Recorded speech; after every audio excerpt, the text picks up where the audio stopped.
Turpin and I were just talking about this off air. We didn't also mention basketball hoops, which when I was a kid would love at the playground. See, that's where you start getting into.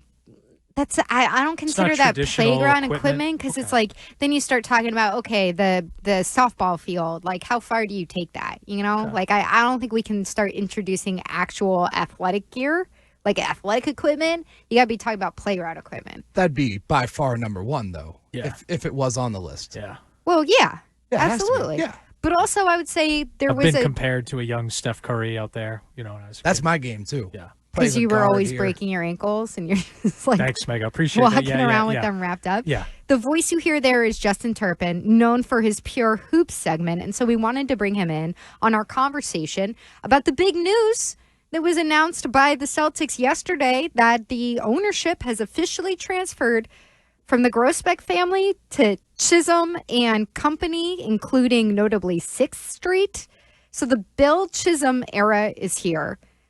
I need a final ruling, Terp. Are we going Chisholm or Chisholm? Because we may have a Chisholm on the Patriots roster, so I really need them to be pronounced the same way. We'll go with Billy Banners, I guess. But no, it'd be Chisholm. Chisholm? Yes. Chisholm. Yes, Chisholm. We're saying the same thing, right? Yes. Because sometimes I talk about Elliot Wolf, and people say, like, it sounds like something different than what other people say. Chisholm. But we agree. So what were your main takeaways from the news of this going through? Anything about it surprise you? No, I think it was all pretty much status quo. Obviously, we had the news last week with Wyc Grousbeck and his 15% ownership stake dipping below, so he had to come off the governor title. But they make it sound like it's going to be business as usual, and that's what Wyc Grousbeck and Bill Chisholm said yesterday, that they're just going to keep on going along, and they're just going to go without the titles there. And I think that's good. I mean, obviously, Bill Chisholm doesn't have any experience in this, and he's looked into professional franchises before, but hasn't actually owned one. So now the first time having Wyc Grousbeck, who's been doing it for 20-plus years by his side, is obviously a good thing, and I think it reassures fans as well. So there's something I'm wondering if you could help me sort out here, because it doesn't fully make sense to me. And I'm not saying good or bad. It sounds like Wyc is going to own more of the team now than he did before, because his dad owned the majority stake before. And he's going to be CEO and alternate governor, but it kind of feels like the vibe, the CEO thing might last beyond the 2028 kind of day. So, like, what is the actual power structure here? Because I know Chisholm's the governor, but Wyc owns more than he's ever owned before, and he's going to be the CEO. It's just, I guess I'm a little confused on actually how they're going to set this up. Because, I mean, Chisholm's the $6 billion man here. Like, right. Wouldn't he be calling the shots? Like, it is. The CEO part's interesting because it's very clear that the alternate governor is through 2028, and he was supposed to remain as the governor through 2028, but they had to switch that and add the alternate tag. Kind of a little loophole in there, but the CEO part's interesting because there's not really any clarity as to how long he's going to stay on there. But he's back invested with the team, and that was part of it, that he was going to take some of the money from the sale and reinvest back into the team and buy back in. So it seems like he's going to be around for years to come here beyond 2028. So he's still not the primary owner, but like he's still the owner of the Celtics with a bigger stake than he had before. It's just again, I'm not saying it's good or bad. It's just, I feel like this is really odd. It is odd. I mean, when you get that much money back, because like Mark Cuban just got pushed away in Dallas, right? And I think a lot of people thought this would be the same. And it, like I said, it's like he's owns more now, and he's the CEO. It just, I wonder how that power dynamic, maybe now it's all hunky dory, but in 2029, when they're in the second apron for the third year in a row again, like how does that power dynamic play? And I feel like there's always kind of a gray area with the co-owner part, right? Because that's what it kind of seems like they're going to try to do here, even though obviously Bill Chisholm has the most stake, and he's from the reports that he's the only one that's going to have the 15% stake, so he has to be the governor. So it is kind of interesting when you get into that gray area of co-owning a team, and that seems like what they're going to try to do. Did Wyc actually think that he was going to get to that 15% mark and he wasn't able to? Like, did he think that he was going to raise a certain amount of funds or something? It sounds like he was there, and then because of the big TV deal that's coming, the stake of the franchise went up, and therefore his stake went down below the 12 or below the 15%. So more he money, was closer more to like 12%. Exactly. So that TV deal also a big complicator in this. Okay, so Adam Himmelsbach from the Boston Globe had some details. He sat down with Chisholm and Wyc Grousbeck yesterday, or rather ran yesterday. I don't know if he actually, I'm sure he sat down before that. But here's what, just a couple of quotes that he got from Chisholm. He says, The day-to-day operational approach here is the same as it ever was. Wyc and I are arm in arm leading the charge with the Celtics. Frankly, the change that needed to be made was more of a league issue. And that's at 15%. What the hell does that mean? I think that's at 15%. That they need to bring it down from 15% so somebody can have 10% and be the governor? Well, I think that's why they put the alternate tag on it. Like, so he's not the official governor. They made you that know what up, I mean? right? They made that up. Yeah, right. Do other teams have alternate governors? Not to my knowledge. Okay. So, alt governor.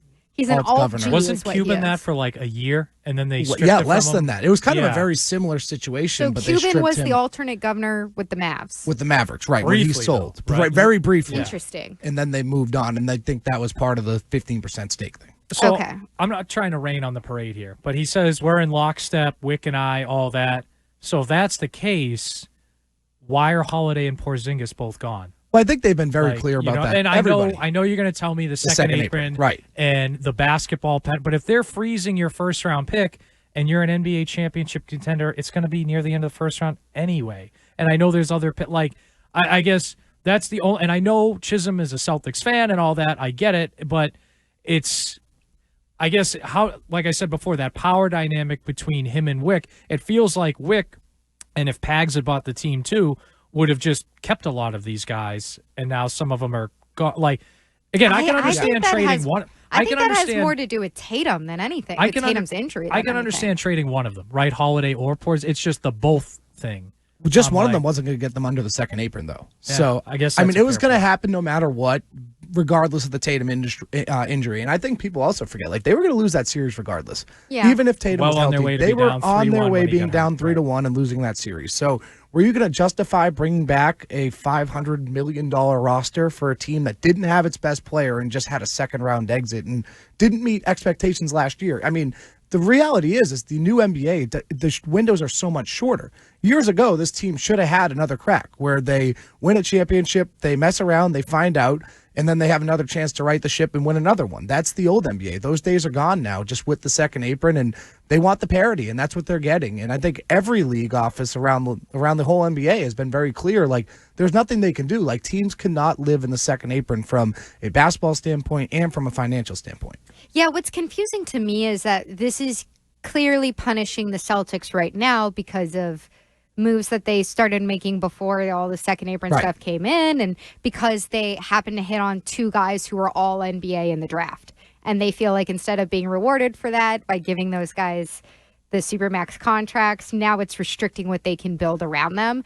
And that's counterintuitive if you're like, we want the guys to stay on the teams and for people to know who is in their hometown.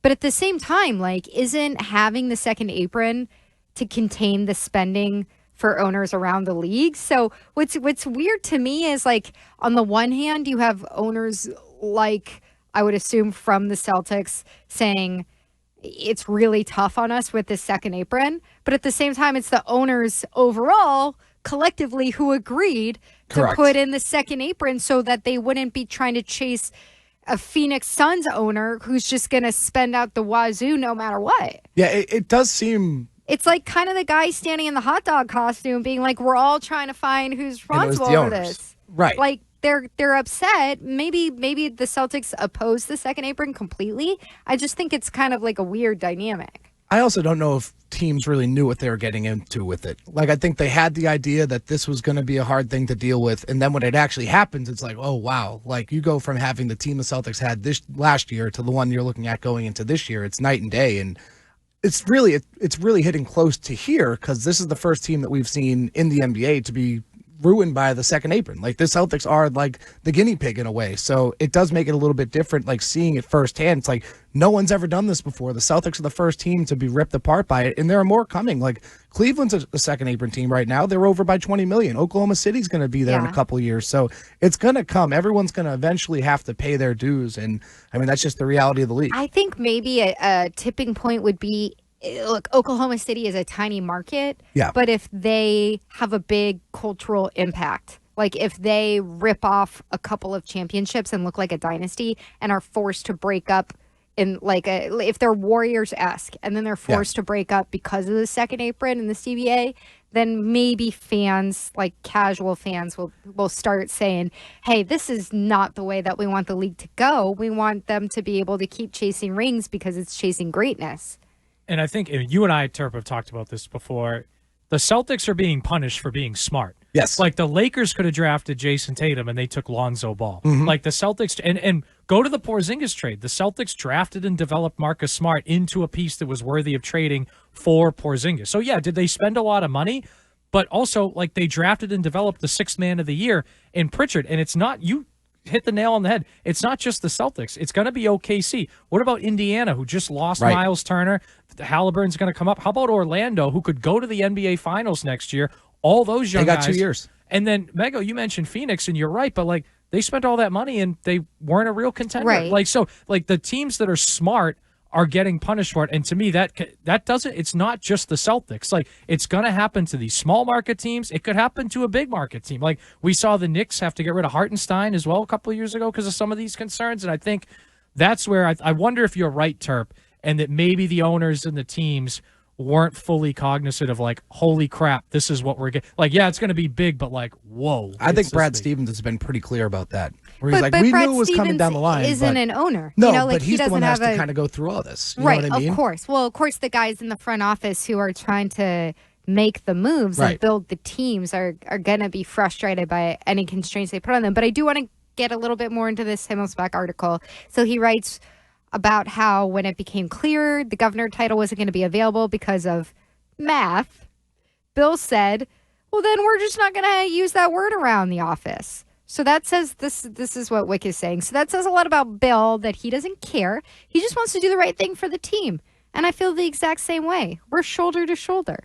How long do you think it's realistic for that kind of partnership for them to coexist as the co-chairs of this team, in a sense? I think the reality is, no matter what the format, the guys, the money, the people contributing the most money are going to be the ones making the decisions. And I think for starters, at least to begin this partnership, Wyc Grousbeck is going to be hit shoulder to shoulder, arm in arm with Bill Chisholm. And he's going to need that guidance. Again, he's never been in the situation before, and he has the luxury of having one of the better owners especially in the NBA and sports in general. Because I was talking to Trenny Casey about this on her Early Edition show last night. Do you think there's any part of this that's a little too convenient, that it's a year that doesn't have championship expectations for this roster? So they're saying we're sharing the responsibility of ushering this team through this year because the expectations aren't that great? I mean, I think it was going to be like this regardless. I mean, the sale was made in March, right? At that point, you thought you had Jason Tatum. He was still going to be here for this year. You knew changes were coming, but you probably, even if you just lost Drew Holiday and Kristaps Porzingis and dipped below the second apron,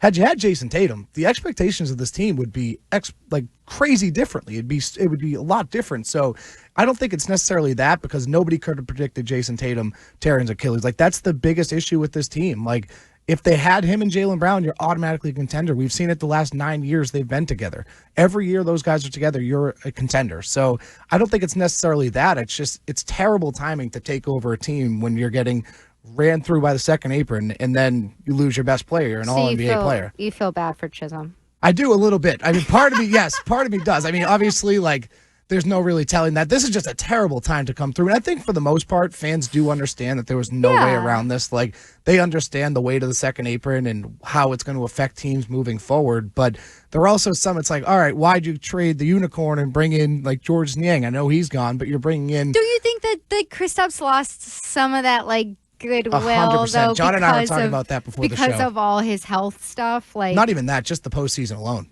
Like, the postseason alone, I mean, a lot of their struggles. I mean. The weird symptoms that he carried. Unfortunately, the availability just continued to be such an issue with him, even though everybody loves him for when he is healthy, and the personality that he brought to the team was awesome.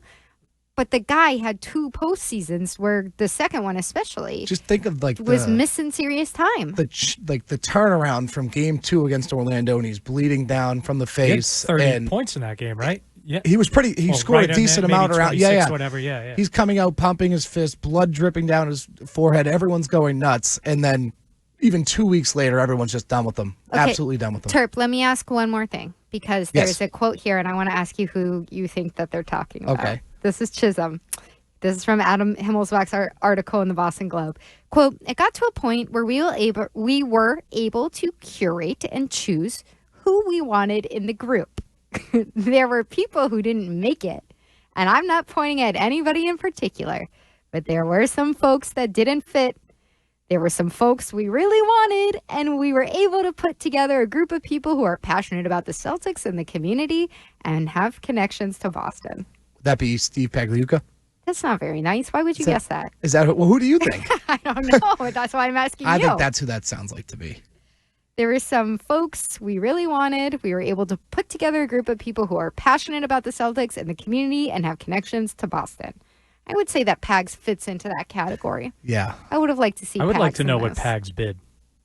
Well, if we could find that out. At least Less than 6.1, I guess. He made it sound like it was a better bid. When his initial statement, when it was he was first, angry. he was angry. Yes. And he was like, we'll be ready to buy in. Like, he was almost implying, like, hey, there's a real chance this falls through. And if it does, we're going to be there. And to I knock will on say door the and buy. list of owners that came out in this group is not the same one as the initial. Like, there was some new faces it was in there. in flux. Yeah, you know? but the point being, so maybe Pags had some evidence of that, and obviously it didn't work out that way. But yeah. Well, it's gone through now, so it's official. We are in the Billy Banners era of the Celtics. Tough way to usher it in. Hopefully, Turp feels so I sorry do. It's for hard him. not to feel bad for the guy. What are you talking about? He just bought the Boston Celtics. And in like a potential, like the How are Jason, you it's not feeling even bad for hyperbolic. him? It's not even hyperbolic No, to say I like feel that's bad for Jason Tatum, who has to rehab his Achilles You can over feel the bad next for both of however- them.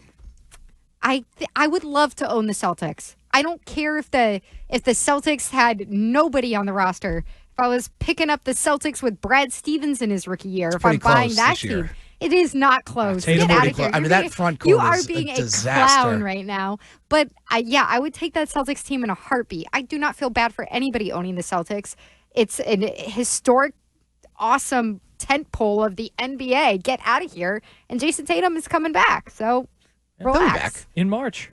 John's all over that. Please don't. In March. Please don't say that.